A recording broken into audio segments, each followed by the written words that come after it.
Bienvenidos al curso de Inteligencia Emocional, Características de las Emociones.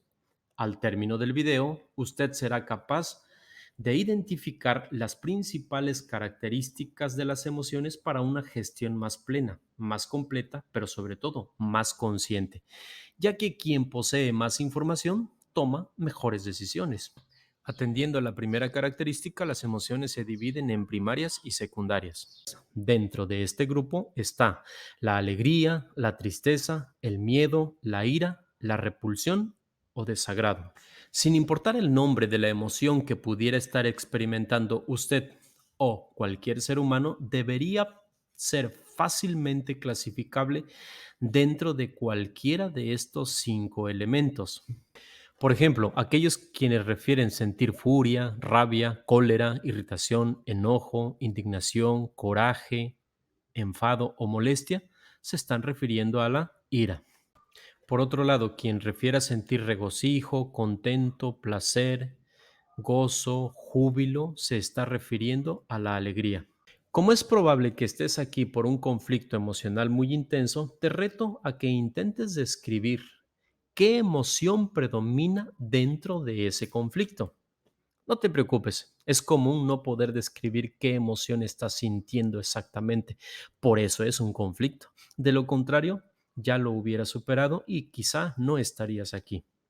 Debes de intentar elegir una o dos o más de estas cinco emociones. O bien, si te parece muy difícil, por lo menos marca aquella que no estás sintiendo y te aseguro que es una muy buena forma de dar inicio.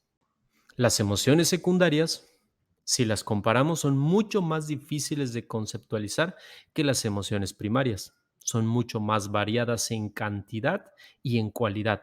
Es decir, cada una de estas se va a componer de fragmentos en diferentes proporciones de otras emociones. Por ejemplo, el amor se compone de tres elementos, de pasión, intimidad y compromiso, que podrían corresponder a aceptación y a alegría.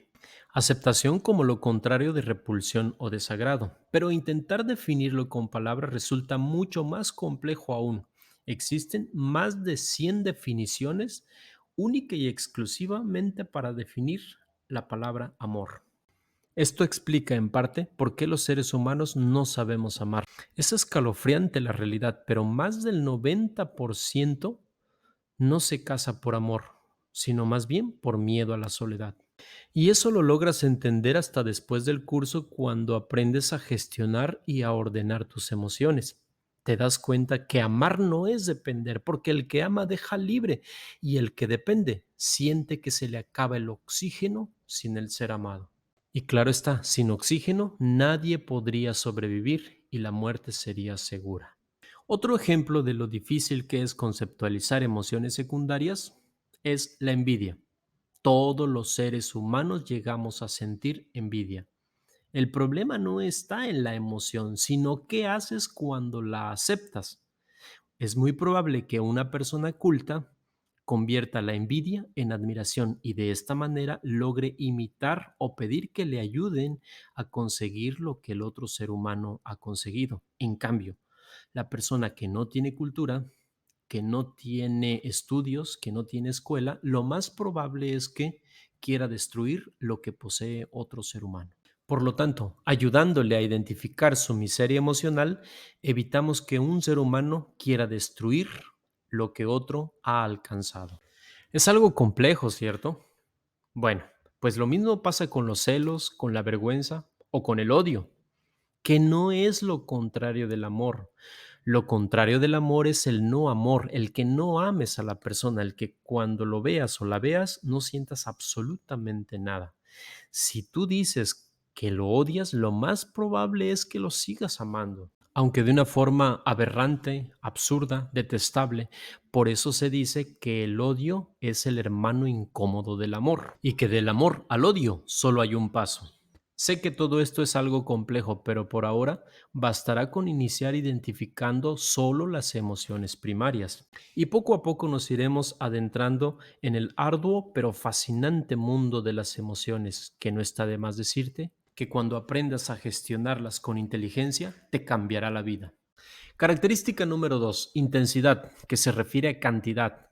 ¿Qué tanto estás experimentando de esta emoción? Que está íntimamente ligada a la duración. Y así podemos decir muy, mucho, demasiado, excesivamente o, por otro lado, poco, algo o nada. La intención es de que te entiendas primeramente tú mismo y después puedas compartir esa emoción con otro ser humano. No importa tanto si la otra persona entiende la cantidad que tú logras sentir. Lo importante es que realmente lo sientas y lo cuantifiques tú como ser humano. Así podemos decir, siento mucho o poco miedo, siento demasiada ira, me siento algo avergonzado o me siento muy avergonzado o me siento muy alegre el día de hoy. En ocasiones va a haber necesidad de asignarle un valor numérico, ya que entender un número es mucho más fácil que entender una palabra. Así utilizaremos la escala del 1 al 10, donde 1 es la intensidad más leve que he tenido en mi vida y 10 es la intensidad más fuerte que he tenido de esa emoción a lo largo de mi vida. Y así usaremos ejemplos como tengo ira 5 de 10, pero tengo miedo 8 de 10. De esta manera me voy a concentrar más en entender mi miedo que entender mi ira. Al percibir el miedo con mayor intensidad, probablemente tenga más información de lo que realmente me tiene tan angustiado y tan confundido en este momento. Entre más intensa sea una emoción, mayor duración tendrá en el tiempo. Es probable que una intensidad leve dure desde unos segundos hasta unos escasos minutos, pero una emoción muy intensa lo más probable es que alcance hasta 20 o 30 minutos. Y es precisamente la intensidad y duración de cada una de las emociones que experimentemos las que formarán los sentimientos con los que pasaremos gran parte de nuestra vida, o por lo menos hasta que decidamos cambiarlos conscientemente. Toma muy en cuenta que vivirás con mayor intensidad aquellas emociones a las que más estuviste expuesto cuando eras niño.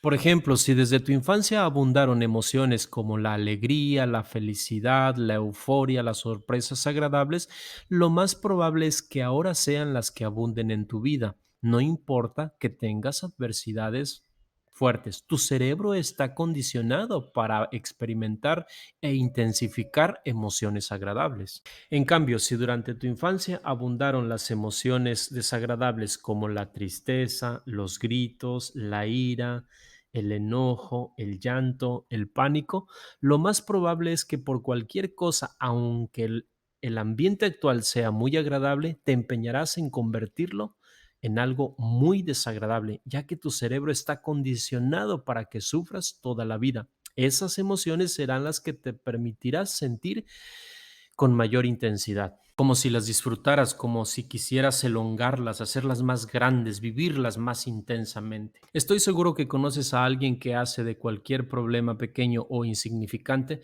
un escándalo grande con gritos, golpes, amenazas, insulto, porque él a eso está acostumbrado. Supongo que ahora te das cuenta por qué tienes una vida tan miserable o tan abundante, emocionalmente hablando.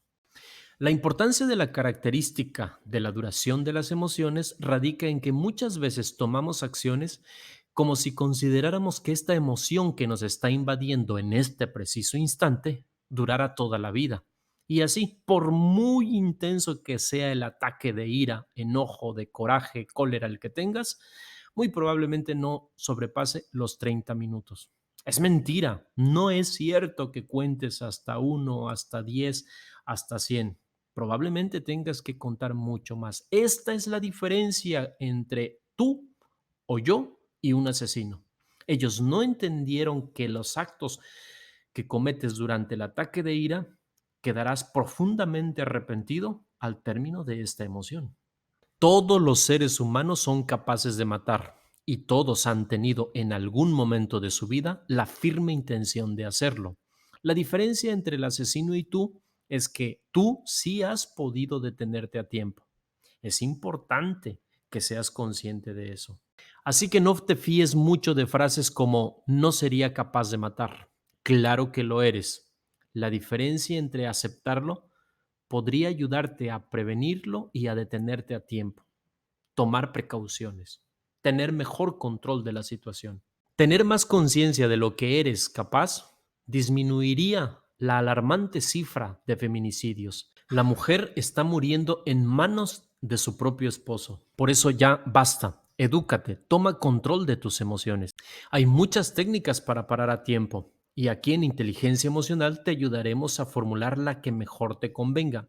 A mí, la que más me gusta es la de tiempo fuera, e igual que en un partido de fútbol, te calmarás durante el tiempo fuera para dejar o permitir que la emoción pase y ya que estés más tranquilo y solo entonces continuar con la respuesta que más te convenga, no la que tu instinto te dicta. Por ejemplo, si tu jefe te grita y te humilla en horas de trabajo, lo más probable es que tengas ganas de golpearlo, pero estoy seguro que eres muy consciente de las consecuencias que vendrían en caso de que te atrevieras a hacerlo. Ahora te invito a pasar a la acción. Hazlo, ya sea a través de lápiz y papel o de tu dispositivo móvil, pero realiza los ejercicios que vienen al final de cada video. Si bien la teoría sin práctica podría ser aburrida, la práctica sin teoría es peligrosa. Todos los seres humanos pagamos el precio de nuestra ignorancia.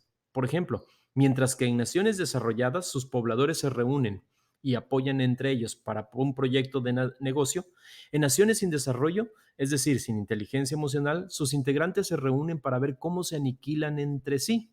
Es por eso que para poder cambiar tu vida es necesario que este conocimiento lo lleves a la práctica. Los ejercicios son solo una sugerencia de cómo hacerlo. Tú deberás hacer las adaptaciones pertinentes a tu entorno y a tu tiempo. Tómate el tiempo necesario para analizar a detalle el siguiente cuestionario y responde a cada una de las preguntas con base en el material proporcionado en el video tutorial. Lleva un registro de todas tus tareas realizadas, serán de mucha utilidad para resolver tu conflicto. Y bienvenido a este nuevo estilo de vida. Comenzamos.